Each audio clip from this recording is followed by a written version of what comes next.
It felt something like an arranged marriage, the kind where you had endless money but absolutely no freedom. He was 4 years younger than me, and had been forced into this union by our family's elders. Being with me was an ordeal for him, a torment that sometimes drove him to the brink of tears, even utter collapse. Yet, ultimately it was to me that he would surrender his heart, placing it, fragile and true, into my hands. As expected, the moment I mentioned divorce, Callum Lowe exploded. The spoon he was using clattered against the ceramic bowl, cracking cleanly into 2 pieces. "Stella, are you out of your mind? Or is this some kind of sick game? You were coaxing me into bed last night, and today you're turning your back on me. What was it fun? A divorce shag?" His words were rushed, his voice thick with fury, the veins in his neck bulging in the same way they had when he was kissing me just hours before. Callum was undeniably handsome, still young enough that a touch of boyish petulance lingered in his features. When he glared, his wide eyes always seemed to hold the wounded innocence of someone who had suffered a great injustice, even though he was the absolute brute. This face was dangerously endearing. Otherwise, I never would have fallen into this pattern, toiling for 6 years like a tireless servant, only to end up merely being one. Fun? Oh, it was absolutely delightful, I retorted, my voice dripping with sarcasm.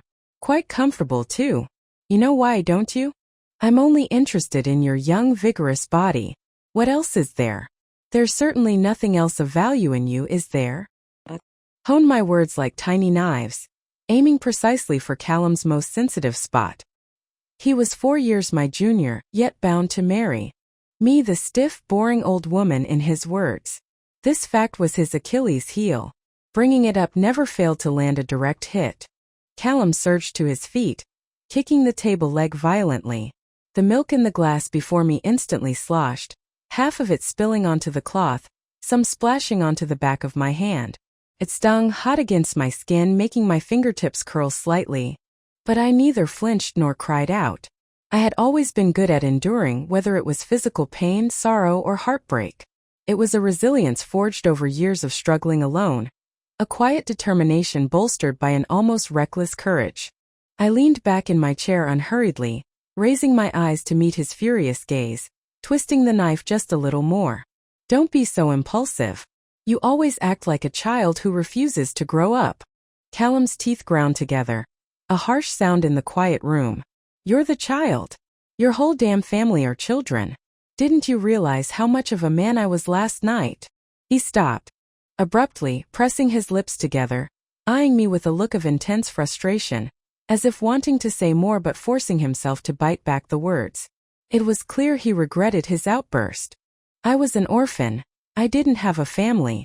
Callum often accused me of being impervious to pain, of being impossible to wound. But perhaps this was my only vulnerability, not because of grief or lingering trauma, but because I loathed being pitted or attacked based on my lack of family. Those forced connections, those constant reminders, only served to dredge up something I had almost managed to forget. They were meaningless otherwise. Now, Callum knew he had made a mistake, but his pride wouldn't allow him to apologize. He could only lessen the anger in his gaze, a silent offering of amends. I knew him so well, and that was precisely why it hurt so much. Callum was like this, not entirely bad, not fully corrupted. Despite his arrogance and wild behavior, a flicker of softness always remained deep inside, keeping him just out of reach, making it impossible to completely give up on him. There was a time I had hoped he would become my only family, secretly cherishing that expectation. In the end, it had all been empty hope. I rose from the table, took off my wedding ring, and placed it carefully beside the broken spoon. Then I began to gather the dishes, carrying them into the kitchen to wash, my movements silent and gentle. My calmness seemed to infuriate Callum, or perhaps he felt humiliated by it. From behind me, his voice was strained as he yelled, "Fine. Go on, get your divorce. But remember this, it's I who don't want you. The world is huge, filled with countless beautiful women. Why would I waste my time with a perpetually miserable, bossy old woman who constantly tells me what to do? It's unbearable." Still feeling unsatisfied, he followed me into the kitchen, continuing his tirade. "Stella, don't think I don't know. You've always seen me as useless, you've always looked down on me. His voice trembled, raw with a mix of anger, self-pity and resentment, sounding as if he might burst into tears at any moment. Hearing his self-contempt felt like a strange, bitter release. I often felt that same sting of inadequacy every time he met my affection with indifference. I would question if I'd said the wrong thing, if I wasn't good enough, if I wasn't worthy of his love. Now it was his turn to taste that bitterness, though I knew it couldn't compare to even a tenth of what I had endured, just as his feelings for me couldn't compare to mine for him. I took a towel and slowly dried my hands, turning to face him. And you? I asked quietly. Have you ever liked me? Callum froze like a cat whose tail had been stepped on. His face turned instantly red, his eyes darting back and forth clearly, struggling for an answer. Just when I expected him to blurt out, impossible, or of course not, he suddenly turned and fled the kitchen, his footsteps rapid as if running for his life. He never answered. Whether he had or hadn't liked me remained outwardly unknown. But my heart stirred, moved by his momentary hesitation, that split second of indecision. I already had my answer. My university education was funded by the Low Group Charity Foundation. As a condition of the scholarship, I was required to work for the Low Group after graduation. The current head of the Low Group was Eleanor Lowe, Callum's grandmother. Her husband had died prematurely when she was just 36, forcing her to shoulder the heavy burden of the Low Group alone. She had fought her way through a pack of circling shareholders, forging a path and seizing control, holding onto it fiercely for nearly 40 years. While she had become a legendary female figure in the business world, this grip had also earned her unspoken criticism. Whispers of being autocratic and unwilling to delegate power spread through business circles. I knew the truth, though. It wasn't that she was unwilling. She simply couldn't. Eleanor had only one son, Victor Lowe, Callum's father. Victor had been raised solely by his mother, witnessing her struggles and the ruthlessness of people firsthand. By all accounts, he should have been more mature and responsible than others. Instead, the opposite was true. Perhaps Eleanor was too strong. Victor had been too well protected. He was also naturally optimistic and preferred to hide beneath his mother's formidable shadow, seeking only comfort and enjoyment, knowing she would weather any storm for him. Victor was also excessively fickle and easily swayed. First, he was involved with other women outside his marriage, and then he started an affair with a female subordinate named Serena. His wife, Isabel, caught them in the act in his office. A violent fight ensued, quickly leading to a messy divorce. Eleanor couldn't stop them, but she found a way to keep 5-year-old Callum from Isabel, agreeing to Isabel's single condition: Callum would be raised solely by Eleanor, and regardless of whom Victor married or had children with in the future, Callum had to be the successor to the Low Group. I think Eleanor must have felt powerless often. Here was a formidable businesswoman who dominated the market, yet she found herself constantly struggling with mundane family issues. Her son resented her decisions, and her grandson felt no closeness to her. Callum had wanted to leave with Isabel but had been forcibly kept by Eleanor under the guise of love. It was an offer he couldn't refuse but deeply resented, leading to years of awkward, resistant growth. Outwardly, he didn't show it excessively, but inwardly, he held on to a simmering resentment. This resentment fully erupted when Eleanor insisted he marry me. When I was little, I had to eat what you said, drink what you said, study what you said. When I grew up, I had to do what you said, go where you said, socialize with whom you said. Now, even who I marry and have children with has to be decided by you. Just like you snatched me away from my mother back then. You never consider my wishes, never care about whether I'm happy. Grandmother, you don't deserve to say you love me. Eleanor remained frozen even after Callum had angrily kicked the door open and stormed out. It was a long time before tears streamed down her face. It turns out, he's resented me all along. Watching from the side, my heart ached for her. I quickly went to support her, helping her sit down. Please don't be sad. Young Master Callum just speaks carelessly, and he has a temper. It will pass. Eleanor's eyes were red-rimmed, but she reached out and patted my hand. I'm sorry, Stella. I've put you through hardship.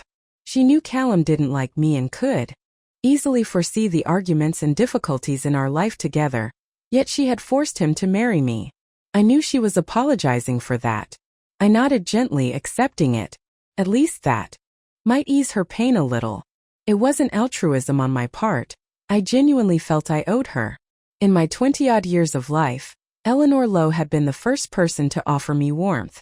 When I first entered university, I was filled with passion and determination, but also burdened by poverty. As my classmates put it, I looked shabby. I didn't care much for others' opinions. Given my background and circumstances, if I had, I probably wouldn't have survived this long. But in the quiet of night, I would still feel lonely, lamenting the unfairness of fate for the countless time. Why were we all human, yet I, demonstrably more capable than most, had to endure their scorn? Why was I, arguably more attractive, forced to wear gloves and scrub greasy dishes in the back kitchen while my roommates went out on dates, dressed to the nines? I was resentful, yes, but I also knew I had to accept it. There was no absolute fairness in this world. Instead of dwelling on resentment, it was better to work harder. With enough effort, one could conquer destiny. Just as I would wash the dishes faster and cleaner than anyone else, I would live my life better and more brilliantly than anyone else. Eleanor Lowe perhaps saw this fierce, almost suicidal drive and resilience in me. In my second year, the Lowe Group Charity Foundation donated a teaching building to our university. She came for the inauguration ceremony. The school selected a few academically strong and good-looking female students to hold the trays and ribbons on stage. I was one of them, but the high heels the school provided didn't fit me, and it was the first time I had ever worn heels. After rehearsing several times, blisters formed on both my heels. One had already burst, exposing the raw flesh beneath, causing pain with every step. Yet I gritted my teeth and didn't make a sound, terrified of being replaced. I desperately wanted to see the rumored female CEO of the Lowe Group up close. Contrary to the image of a tough, distant leader, Eleanor Lowe was a gentle, kind-faced old woman, elegantly dressed, a string of prayer beads around her wrist. I stopped directly in front of her. She took the scissors from the tray I held, saying a soft thank you. Seeing me staring at her intently, she asked, surprised, "Is there anything else, student?" Realizing my lapse in politeness, I flushed with embarrassment. "I'm sorry, Ms. Lowe, I just admire you so much. You've always been my role model and my goal." She smiled gently. "It's my honor. I hope you continue to work hard. I wish you success." The sincerity in her eyes in that moment deeply moved me. Reading people was one of my strong suits. I knew I wasn't mistaken. Soon after, the department head sought me out, saying Eleanor Lowe had personally inquired about me and wished to sponsor me, provided I would serve the Lowe Group in the future. The Lowe Group was a massive corporation. This offer solved both my education and future employment.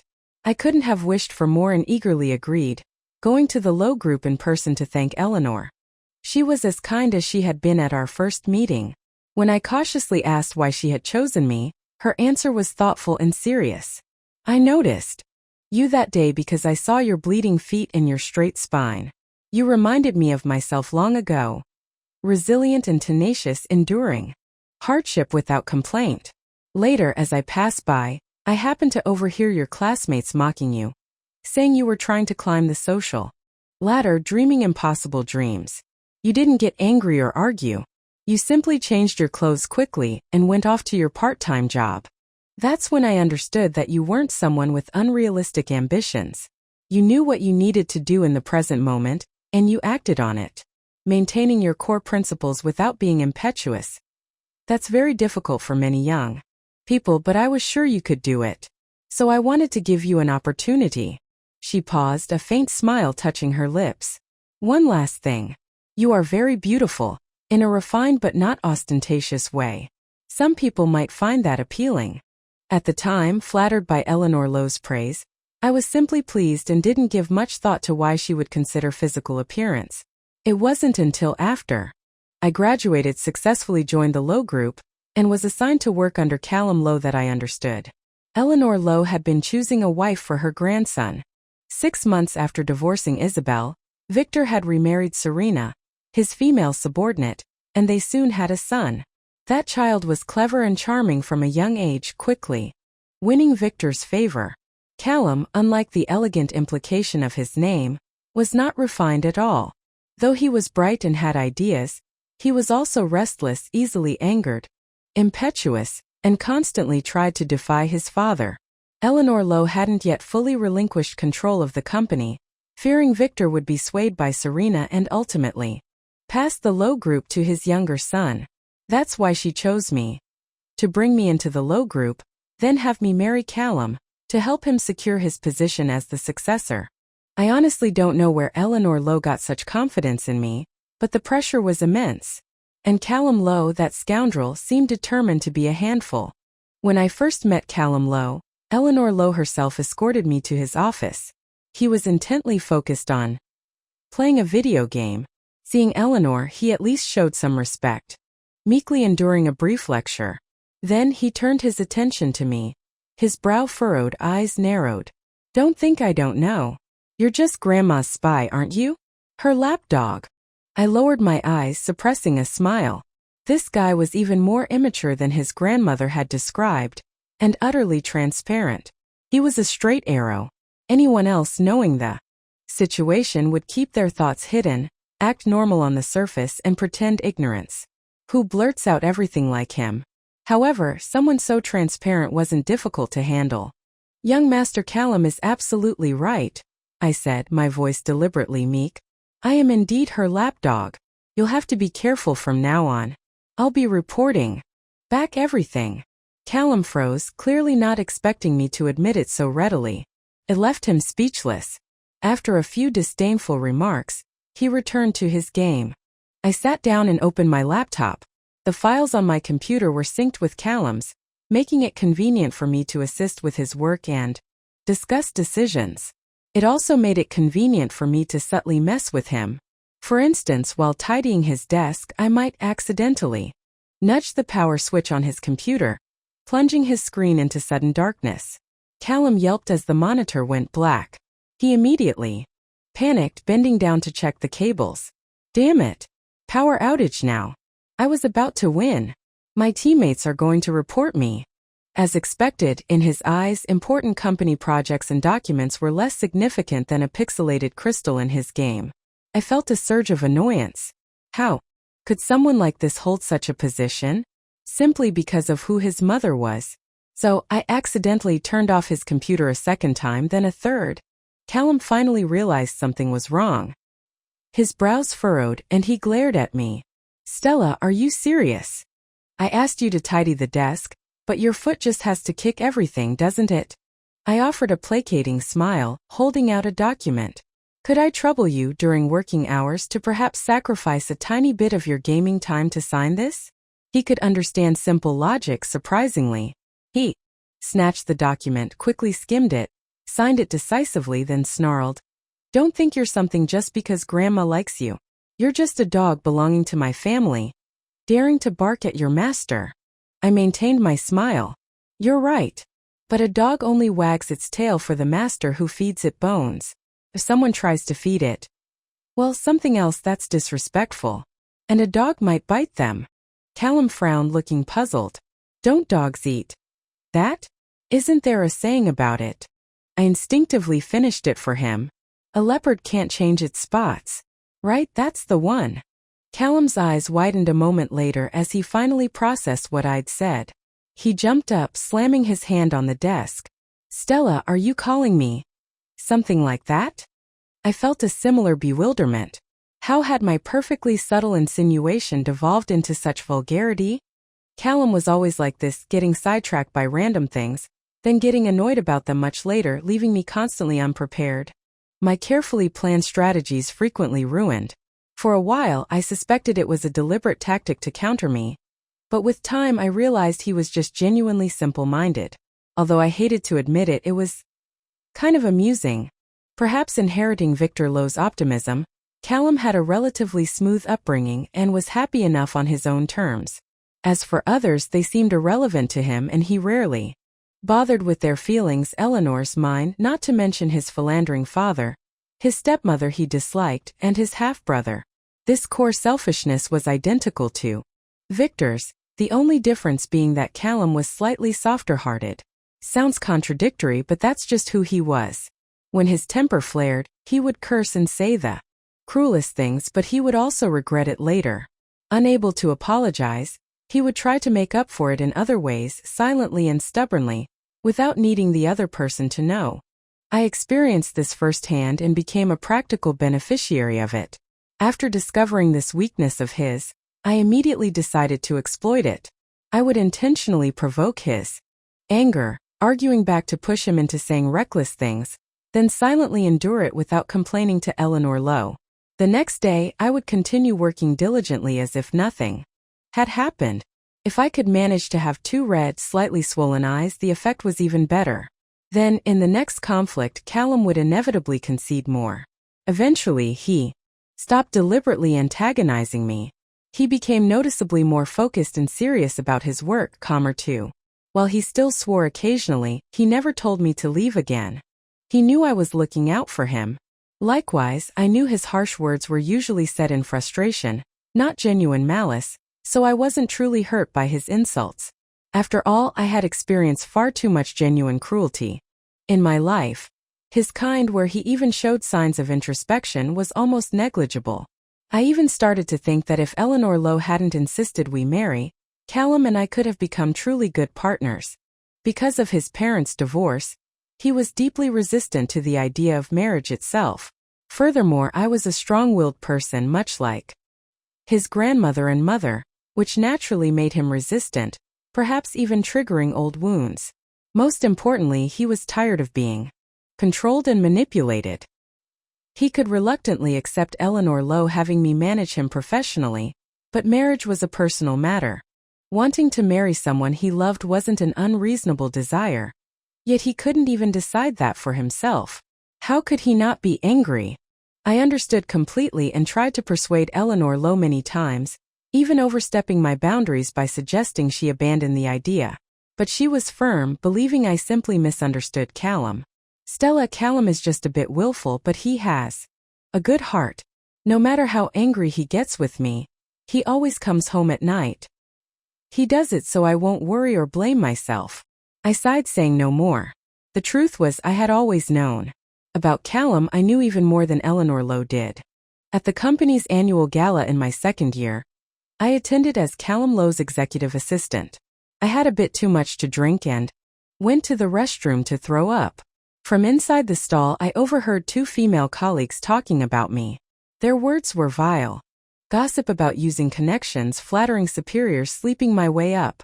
I tried to ignore them, but their insults felt like nails being hammered into my ears. I gritted my teeth, about to push open the door, when the restroom door was kicked open with a loud bang. Callum Lowe stood there, furious. I could hear you from the sink talking crap about your colleague. You never focus on your work, but you're masters at spreading malicious rumors. Why are you even in an office? Go sweep the streets and clear yourselves out while you're at it. The female colleagues scurried away, terrified. I crouched in the stall, almost laughing. Callum's venomous tongue. He wouldn't lose a shouting match anywhere. Aren't you coming out? He snapped. I wiped the smile from my face, pushed open the door, and was met with his glare. Where's your skill? Where's your ability? You're usually so good at arguing with me. What struck dumb just now? I just didn't want to stoop to their level, I said.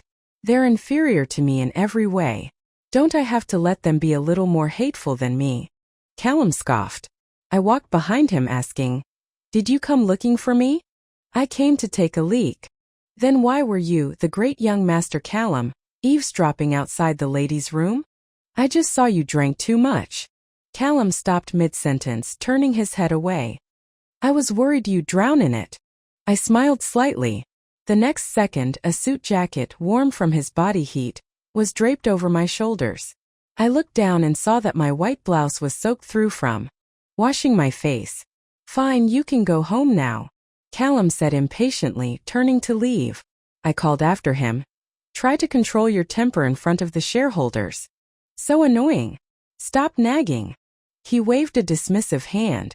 His back was straight, his shoulders broad and strong under the white shirt. In that moment he looked almost reliable. Callum Lowe was the second person who had brought warmth into my life. The difference was for Eleanor Lowe I felt gratitude. For him I felt my heart stir with something else entirely. In the end he couldn't defy Eleanor Lowe. We got married. That night he was drunk, yet his eyes were painfully sober as he looked at me. Stella, nothing in this world has ever truly belonged to me. Not my mother, not you either. You're just here for a while, and you'll leave eventually. In that moment, seeing the tears welling in his eyes, my heart ached with such tenderness I almost rushed to embrace him. But he turned and left without looking back. Callum Lowe was not a bad person. He simply didn't want to grow up, was terrified of loss because he had never truly possessed anything. Even 4 years into our marriage he hadn't fully accepted me. Besides the resentment over being forced into the marriage, he still believed I was only repaying Eleanor Lowe's kindness, that I would leave once my mission was complete. So he never touched me. If you can't have it, don't reach for it. That was Callum Lowe's pride and his vulnerability, eternally contradictory. And I was the same. Was willing to help him, stay by his side, be his support, doing everything in my power. But I also resented being just a tool that could be replaced or abandoned at any moment. Now, watching Callum slam the door and walk away, I clutched the diagnosis report in my hand, a dull ache spreading across my chest. Some things hidden deep inside become malignant growths. No matter how much it hurts, they must be cut out, or nothing can truly last. Now that I had brought up divorce, everything should end as quickly as possible. It would be better for both of us. I immediately emailed Callum Lowe my resignation. In the past few years, he had matured rapidly, becoming the decisive and steady president of the Lowe Group, his thinking sharp, his methods firm, even more aggressive than Eleanor Lowe's, propelling the company to new heights. As his chief executive assistant, my employment and transfers were directly under his purview, but he didn't reply to my email until near the end of the day. He hadn't called for me today, and I deliberately avoided him, handing some of my workload to Hannah, the second assistant, letting her handle the signing and running around. Hannah was a little confused but did as I asked. She was a diligent, honest young woman, and I had trusted her after training her for 3 years. However, she was quite timid, especially around Callum Lowe. When she used to trail behind me, it wasn't so bad, as she didn't have to interact with him directly. Now, thrown into the deep end, she was tense all day. Even so, Callum Lowe still berated her mercilessly.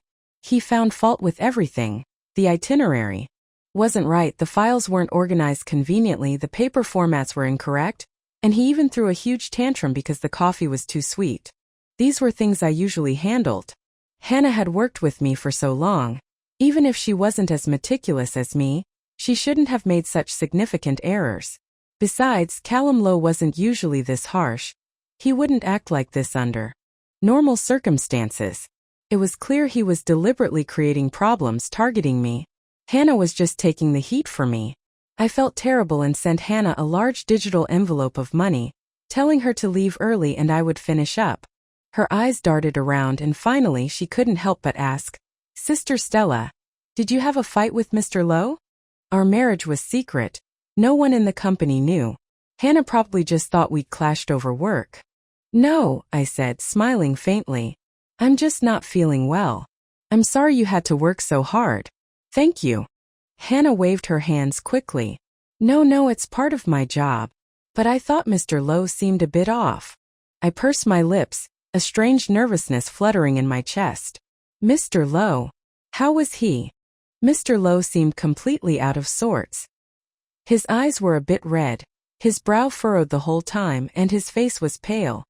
"He looked like a walking ghost," she exclaimed. "But then when I went in just now, I saw him staring blankly at a pen. His expression, how do I describe it? There was a kind of gentle sadness.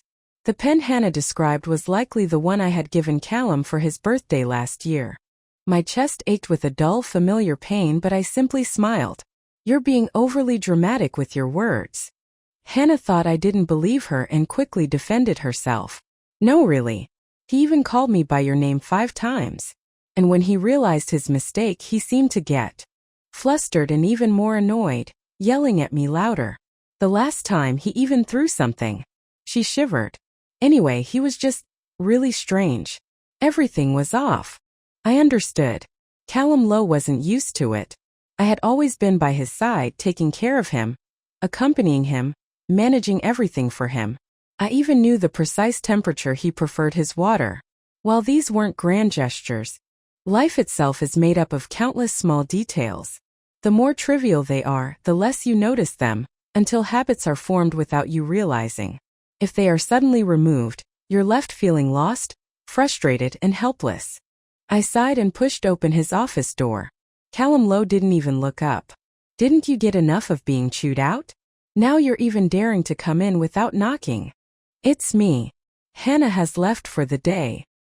He froze, then lifted his head to look at me, a mocking tone in his voice. I thought you'd never step foot in here again. I walked over and placed the printed resignation letter on his desk. I came in to deliver this. You might not have seen the email. Callum Lowe's hand, holding his pen, tightened. He remained silent, staring at the paper. I urged him again. Just take a moment to sign it. It will take effect immediately after you sign. Seeing my eagerness, Callum Lowe stood up abruptly, enraged.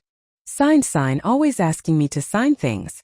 Signing the resignation now, and then you'll want me to sign the divorce papers when you get home, won't you?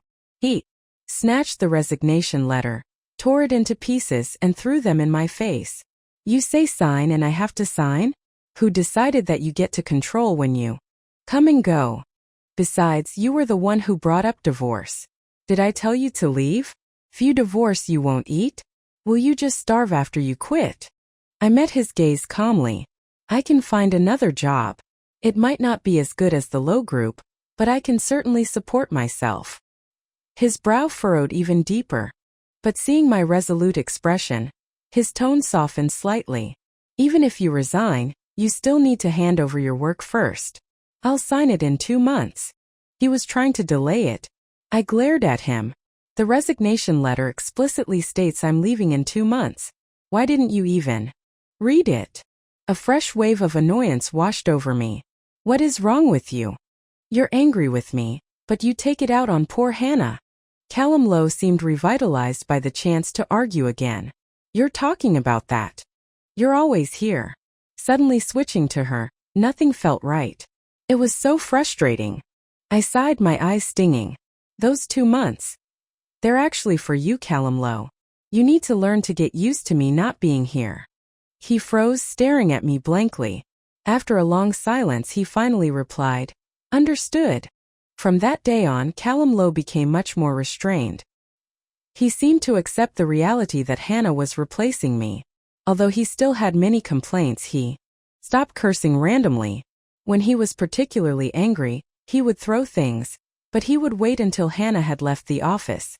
The number of times he mistakenly called her by my name also decreased slowly, from 4 times a day, then 3, then 2. Eventually, he stopped using any name, just calling out, "Hey," or "you."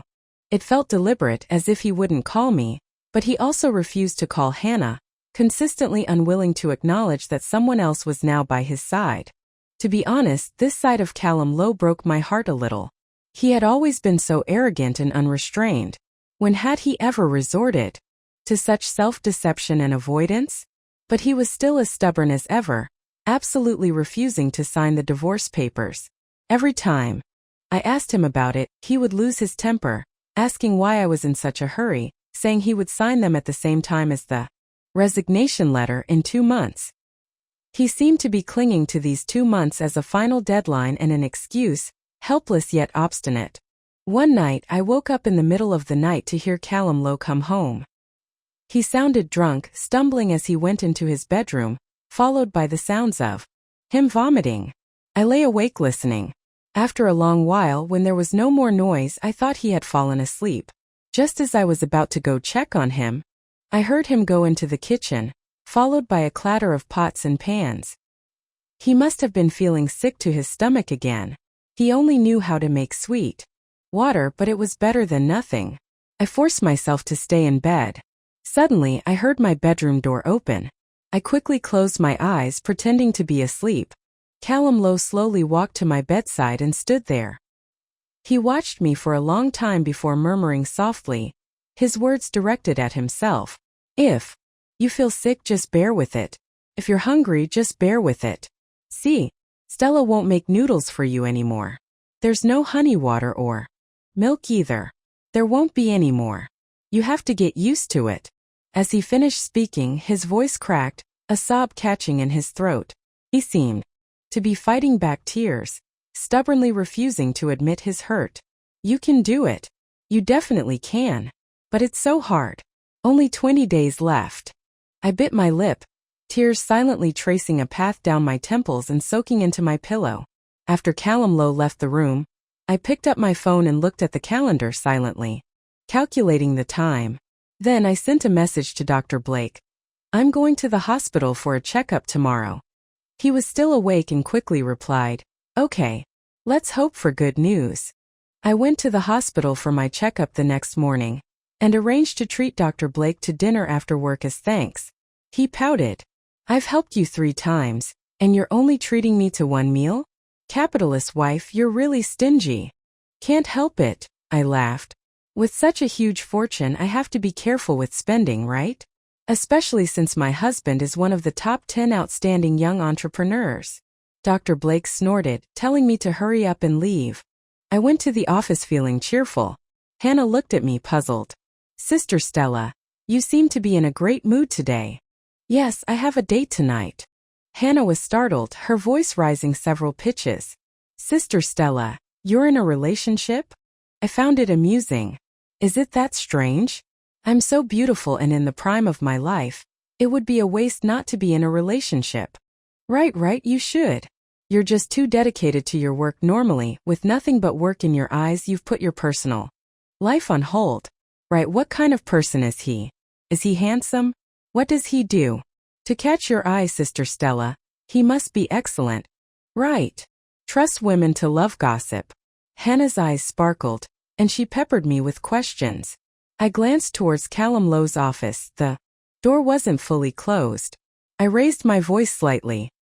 He's a very excellent doctor. He's also very handsome, and we get along great. The moment I finished speaking, there was a crash from inside the office.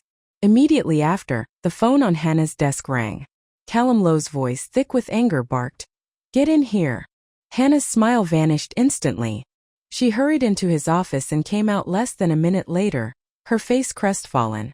Mr. Lowe said we need to push the negotiation with Sean Corporation forward. Immediately. The entire president's office staff is working overtime tonight. I twitched my lips and pulled out my phone, sending a large digital red envelope into the secretary's group chat. Hannah was puzzled. Sister Stella, why are you suddenly giving out red envelopes? Nothing, just that you all are working hard, I replied, feeling a mix of guilt and amusement, and perhaps a little pity that they were stuck with such an immature petty boss who abused his power. Work dragged on until 10 o'clock that night. Dr. Blake had called for the 3rd time, his voice tight with exasperation. Stella, shouldn't we be going out for a late-night meal by now? I chuckled, apologizing. Don't be mad. I'll treat you to another meal. After dinner, I'll buy you drinks. Forget it, you can only drink milk right now. So what? That doesn't stop us from toasting. Just as I was saying this, Callum Lowe opened his office door and walked out. His face was expressionless, but when he looked at me, there was a hint of smugness. It's getting late. Everyone, go home and rest. He then walked out first. When I exited the main door, I saw he was actually waiting for me. Get in. Let's go home together. We usually went our separate ways. He was truly pulling out all the stops to keep me under surveillance tonight. I smiled slightly. No, thank you. I have something to do. Callum Lowe's face stiffened. This late? Where are you going? It's not late, is it? Hasn't the nightlife just begun? For all the years we've been married, I had barely gone out at night. He, on the other hand, frequently went to bars or gatherings with friends, often not returning until late. Thinking about it, I realized I always seemed to be waiting for him.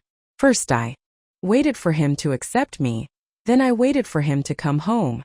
Now I wanted to wait for him to speak his true feelings. But he just frowned, turning his Head away sharply. Fine. Do whatever you want.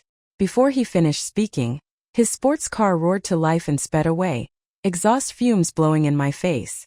I shook my head helplessly and called a taxi to find Dr. Blake. His voice was weary. I've already passed the point of hunger. No meal. Let's go straight to the bar.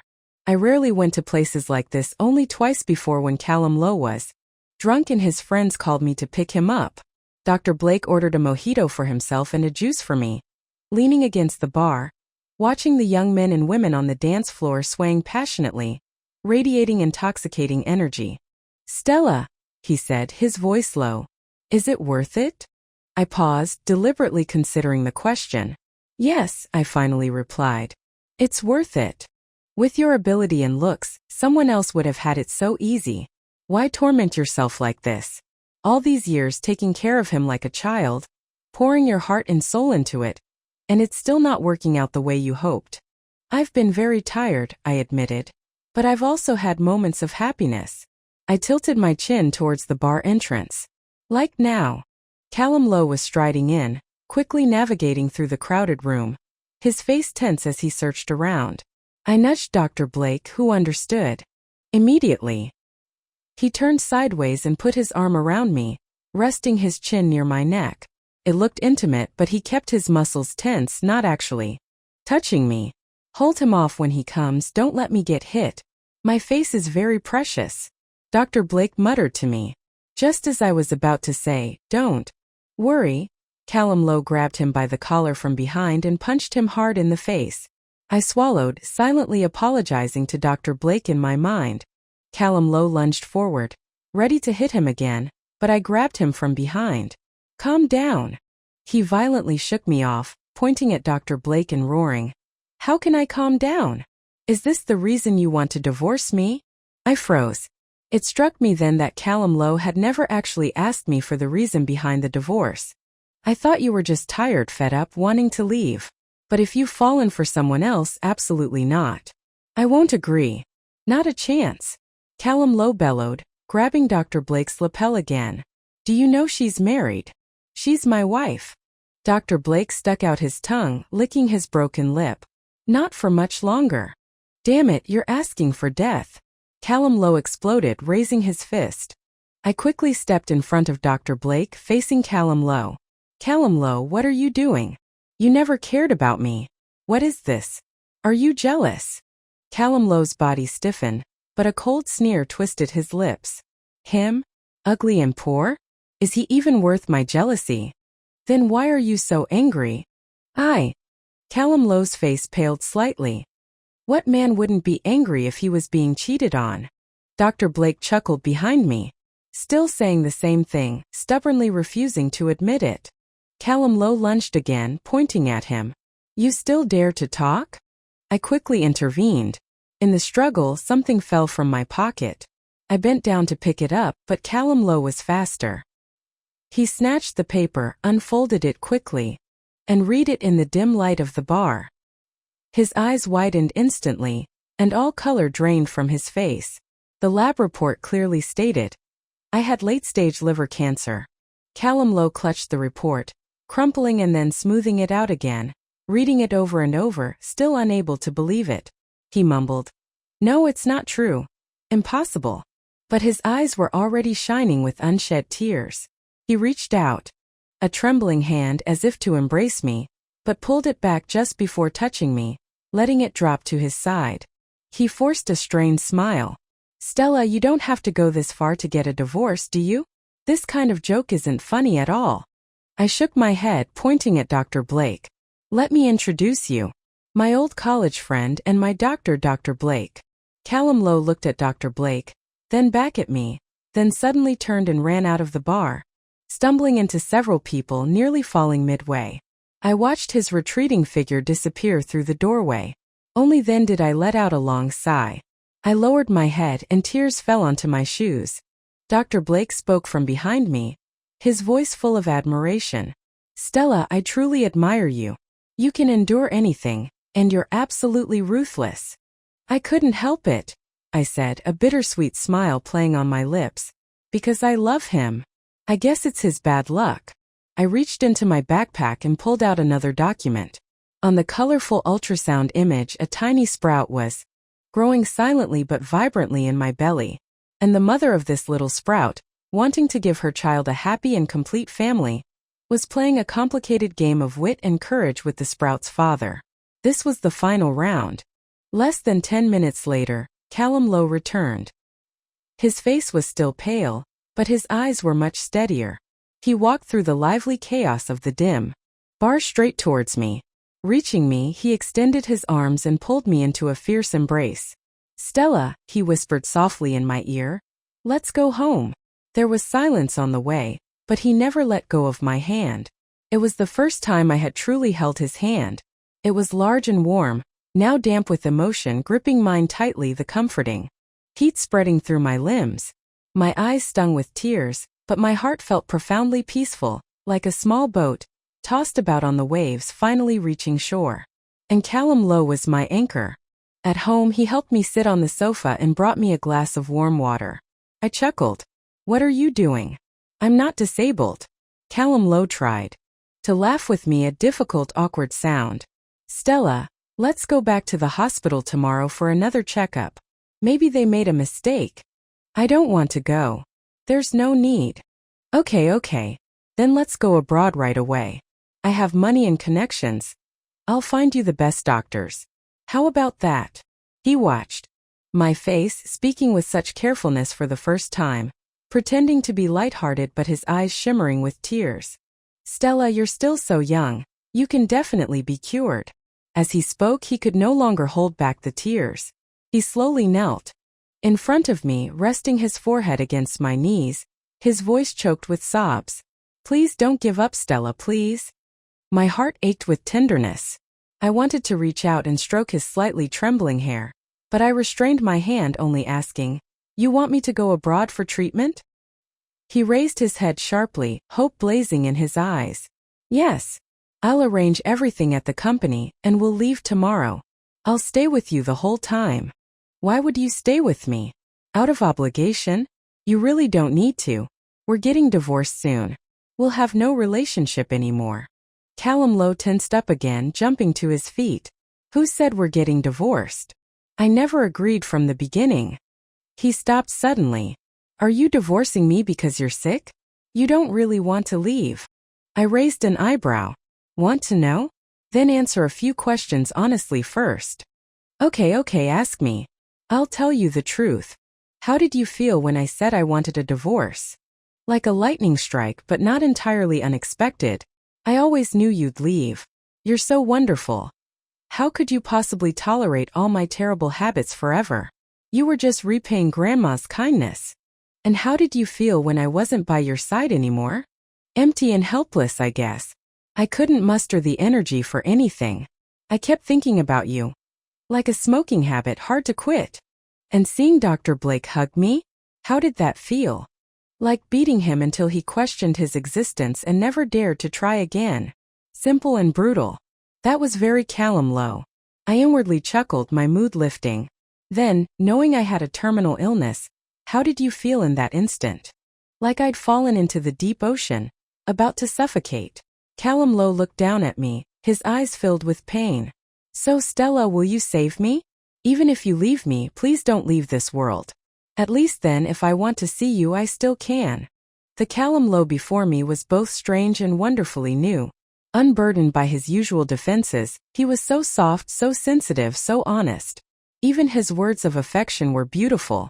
My eyes were stinging, my cheeks warm, but the corners of my lips couldn't help but curve upwards. I pulled out the ultrasound report and handed it to him. "Okay," I said softly. "I'll pull you ashore." Callum Lowe took the report blankly. "What is this? You always thought I'd leave, didn't you?" "This is to give you peace of mind," I said, taking his hand and gently placing it on my abdomen. "Callum Lowe, I'm having your child." Callum Lowe blinked, staring for a long moment before it sank in. He looked closely at the report. "This date. That one night. Holy hell. I'm amazing." Then, realizing what he had said, he added quickly, "No, wait. No wonder you were so proactive, so insistent that night. You did it on purpose? And your illness. The diagnosis report was fake. Dr. Blake is a doctor, just an obstetrician. I specifically asked him for tips on getting pregnant easily so I could conceive smoothly.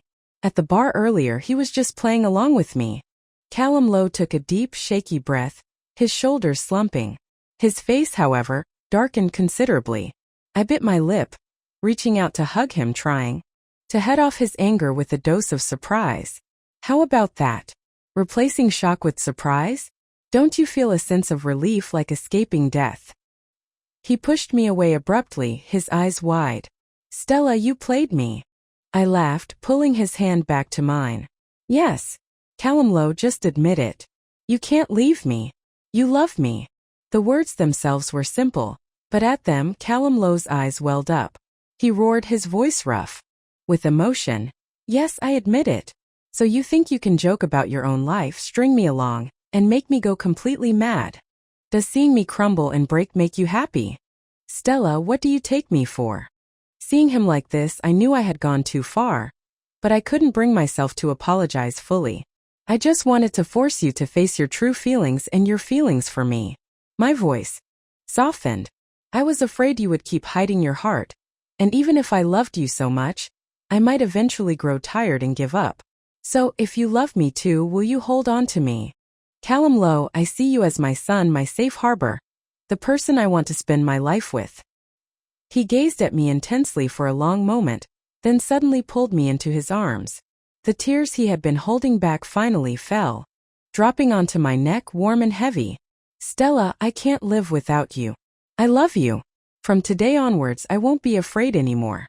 Not because you've used a child to prove it, but because I will absolutely never let you leave me. I nodded softly, tears streaming down my own face now. This battle for his heart, I had won it in the end. Not because I was so clever or strong, but because I held the ultimate card. What I relied on ultimately was simply that Callum Lowe loved me. I had suspected it, but hadn't been entirely certain, so I set a trap, pushing him step by step, making him suffer, tormenting him, even bringing him to the brink of crying until he truly, genuinely placed his heart into my hands. I had been terrible, truly terrible. And now I would spend my life accompanying him, making it up to him.